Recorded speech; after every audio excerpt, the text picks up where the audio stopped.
Mga lumad, pinapabasura ang Asia Pacific Economic Cooperation. Para sa balita, Dave Soriano, ingat mo!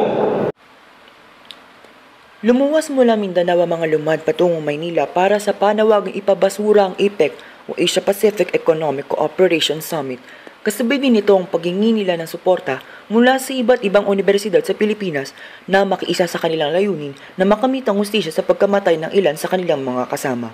Napaulat din na 55 sa mga pinaslang ay mga lider ng lumad at ang dahilan nito ay ang pag-akusa na sila ay miyembro ng NPA o New People's Army, ang nag-iisang punteryang pabagsakin ng OPB o Oplan Bayanihan, ang bagong internal security operation ng AFP na siyang tutuligsa sa mga grupong banta sa ating gobyerno.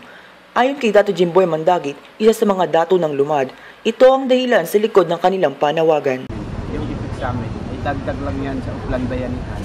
Dahil pag-usapan na po nila kung paano nila hati-hatiin ang kalupaan at ang ilikas na yaman doon sa Mindanao, ay inaagaw na ang aming lupa.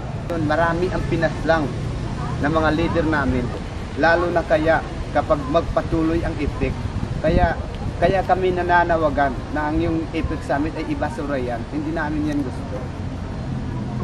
Bilang pagpapabasura sa APEC Summit ng siyang panawagan ng ating mga kababayang lumad, sinisigaw din nila ang hustisya para sa pagtatay sa kanilang mga lider. Higit lalo na ang pagbalik sa kanila ng kanilang mga lupain at ang pagrespeto sa kanilang karapatang pantao. Nag-uulat, Dave Soriano. At yan ang nakalap na balita sa araw na ito. Sundan ang aming social media accounts, facebook.com/Sina at twitter.com/Sina.